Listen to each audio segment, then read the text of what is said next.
Good morning, good evening, ladies and gentlemen. Aloha and welcome to High Performance Systems Incorporated.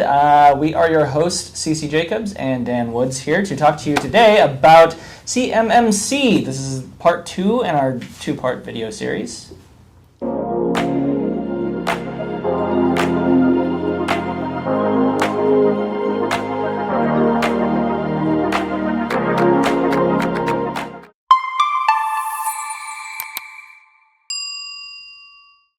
Let's go.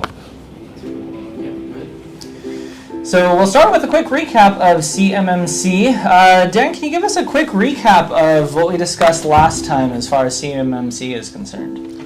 Well, CMMC stands for the Cybersecurity Maturity Model Certification, and it's required for companies that have a contract with DoD. And how many levels are associated with CMMC?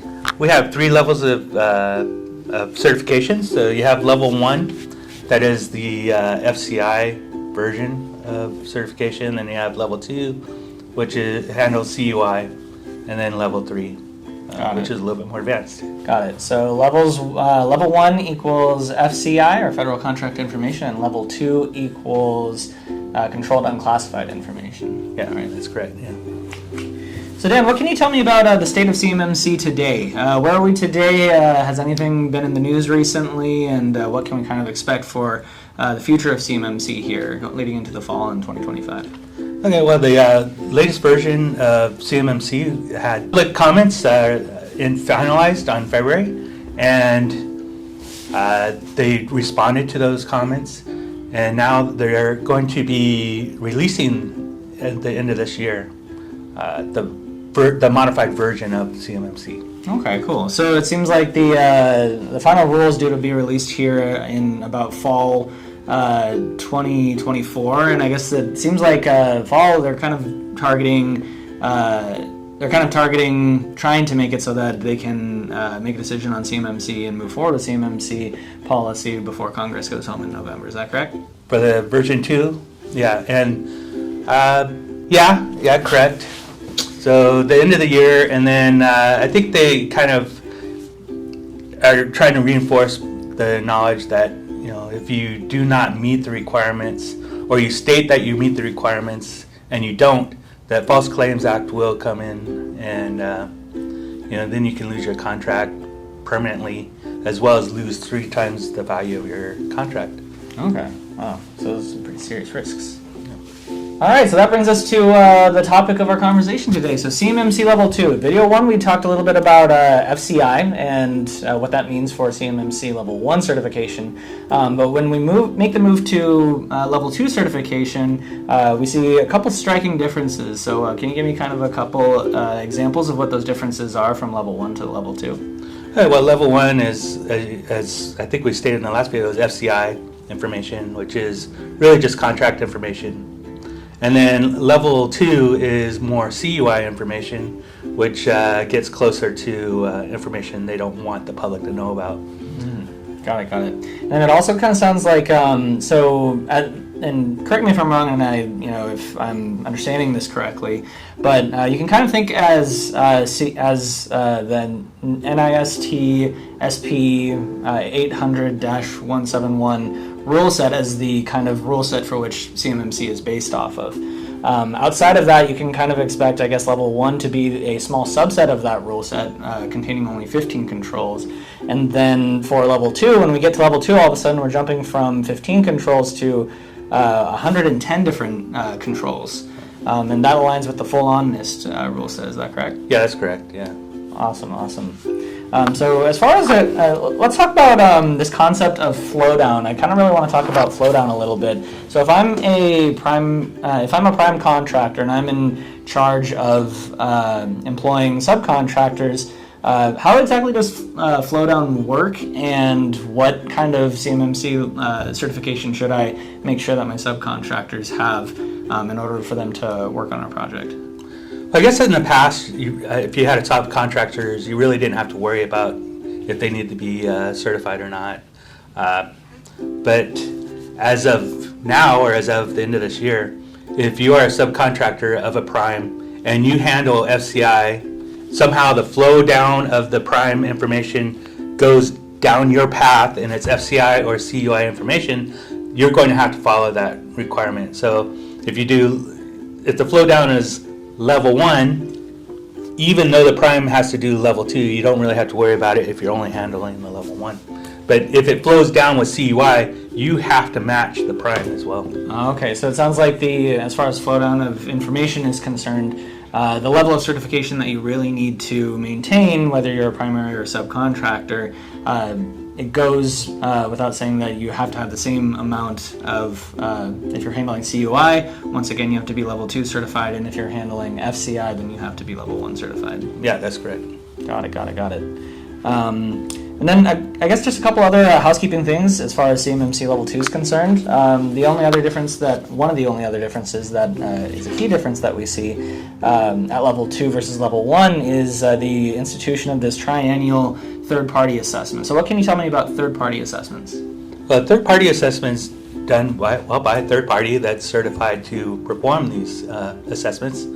And when they say triennial, of course, they're talking about once every 3 years. They have to have this third party come in, evaluate your environment, make sure that you qualify for a CMMC Level 2, and then they will submit it for approval from the Cyber AV. Okay, interesting. So I guess the reason for the additional third party at Level 2 is because, once again, we're just dealing with a boatload more documentation, right? And I guess we'll get to that a little bit later on as well. Yeah, so a lot more documentation at Level 2, and once again, it's probably also because you're dealing with 110 controls versus the 15 controls at Level 1, right? There's that, but there's also the fact that in the past, companies would say that they are compliant, and it was determined that they were not. And so in order to help make sure that companies that say they're compliant are compliant, is by making sure a third party gets involved in that compliance environment. Got it. And that's probably also because at Level 2 you're dealing with CUI, which is more sensitive than FCI, correct? Yes. Awesome. Okay. So next, let's bounce over to let's talk about what constitutes controlled and classified information. What can you tell me about controlled and classified information? What's the official definition where that's concerned? Well, it's controlled unclassified information that would be specific to a product or a service that you're offering to the DoD. And that could be schematics to a product that you're offering to the DoD. That could be who you send that the different products to, where you send it to, the locations. Okay, so like distribution statements. Yes. Are pretty common. Yeah, Awesome. stuff like that. What security systems you use to protect your environment. What type of firewall you use. That type of stuff is also on there. Got it. So if it's going through CUI. Awesome. Some good examples of CUI. Yeah. Okay. All right, so next I kind of want to talk about, let's touch on scoping CUI assets, because when you go and, eventually what you're going to have to do is you're going to have to scope your CUI assets. You're going to have to identify how information is processed, stored, and transmitted within your organization, correct? So, I think there are a couple differences when contractors and primary contractors need to scope CUI assets. There's oftentimes a lot more documentation that's involved in that process. So can you give me a couple examples of different types of documentation that are involved in scoping CUI assets? Well, as it says on this slide, it talks about the system security plan. That's absolutely necessary. The network diagram is also just as necessary for your scoping plans. And then from there, you would turn around and you determine where the CUI information goes and flows into your network and your assets, and also the CUI information. So it is possible, if you have both FCI and CUI separated, you could go through 2 different audits if you want. Interesting. But if you're going to go through level 2 and you're going to scope everything and you're going to document all the assets for that scope, you might as well just do them both. Interesting. Because if you're at that same level of scoping, why not? If you want to separate them, you can. So you can go through 2 different audits. it would only make sense if you can't meet the same requirements for FCI. Like you don't have the resources to secure it in the same way that you would secure a CUI. But most of the time, if you're going to scope it for level 2, you might as well do it for the whole thing. You can afford it for one, you can afford it for both. Interesting. But it's always unique for each enterprise, right? Interesting.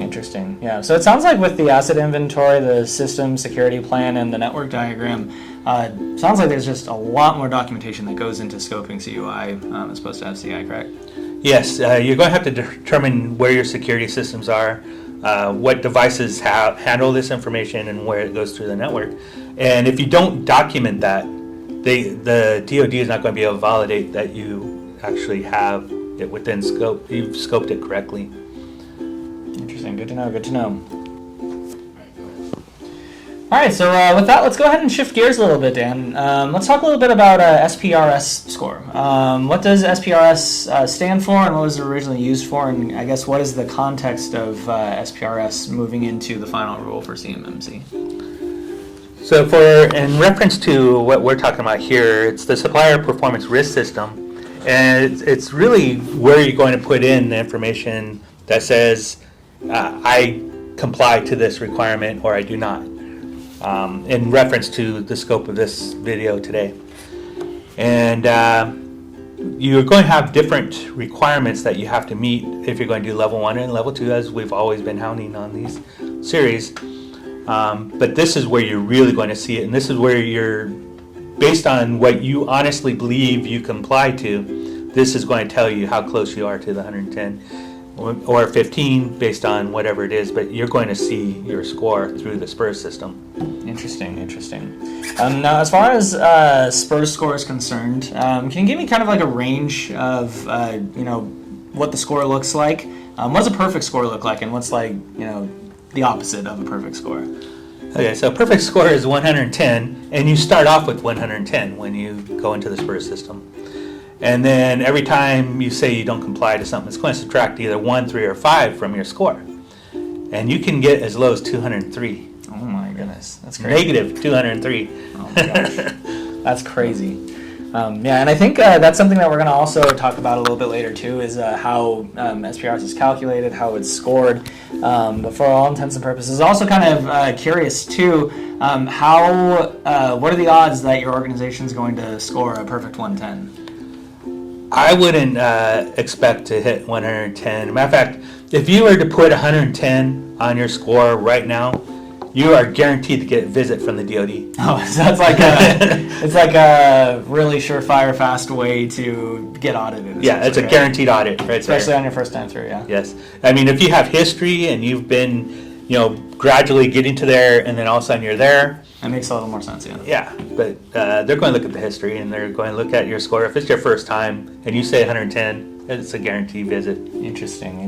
Good to know. That brings us to how it's scored. I do want to talk a little bit about how SPRS is calculated and how it's scored, because this is actually something that I find really fascinating, is how they calculate it. And from my understanding, it is that they have these sort of weighted averages that are kind of associated with different types of security controls, correct? Yeah, that's correct. I kind of mentioned 1, 3, or 5. And really what it is least critical, critical, and most critical. And typically, when you have a critical or most critical, you're not going to pass the CMMC if you don't have that as compliant. Because it's a higher weighted average, yeah. Yeah, guaranteed. There's no way you're going to pass. Interesting. So I guess as far as passing scores look like, then what can you tell me about what a passing score kind of looks like for SPRS for level 2, purposes of level 2? Well, for level 2, it is 110. However, you can be at 88 as long as none of the critical or most critical are compliant. As long as you have those compliant, critical, and most critical. And the only thing you're missing is some of the least critical ones. If you've reached 88, you can have a POAM set up to tell the DoD that, hey, if you approve my POAM, will you accept the results of here and consider this met? Interesting. And for the purposes of our audience out there who isn't familiar with a POAM, POAM stands for Plan of Action and Milestone, and just because you have a POAM doesn't mean that necessarily it's going to get approved, right? But it is something that can be used to supplement your score. As Dan mentioned before, you need to have an 88 plus the use of POAMs. And something else to note about POAMs, right, is that you can't use them for the 3s and 5s of the SPRS world, right? You can only use them for the level 1s or the least critical ones, correct? And they still have to be approved. Even if it's a 1, it still has to be approved that they will even accept your POAM. So you can submit a POAM, but it still has to be approved. Interesting. Good stuff. Yeah, so POAMs. Plan of actions and milestones, as we mentioned, you can only use them for you can only use them for the weighted averages of 1s. But there's something else that's kind of unique to POAMs, right? You can't just have a POAM in place and say, okay, well, no intention of closing that out necessarily. Is there, I guess, an expiration on, or I guess a timeline that you would say that in which the POAM needs to be completely closed out? Yeah. So the requirement is 180 days. You can't go past that. And it's from the time that it's accepted that you submitted it. So you can't say, well, I don't really want to implement this. I'll just put a POAM in and just stretch this out for several years. They won't accept that. You have 180 days to get this completed. Got it. So it sounds like after the 180 days, if it's not closed out, you lose which was awarded to you originally, which is a conditional CMMC Level 2 certification, right? Yeah. Awesome. Good to know. All right, ladies and gentlemen, and that's it for today on CMMC Levels Level 2. We covered SPRS Score as well. If you have any questions, comments, concerns, hopes, fears, worries, do feel free to reach out to us here at High Performance Systems Incorporated. We'll be more than happy to do our best to answer your questions as far as CMMC topic is concerned. CMMC is a very complicated, it's a complicated beast to tackle. All right. Yeah, it's a lot of fun. It's good to go over everything and enjoy the different topics because it can be a challenge. And anyone that likes a challenge will enjoy this. All right. Well, thank you guys for your time. Thank you for joining us today again at High Performance Systems. We'll see you in the next video. Aloha. Aloha.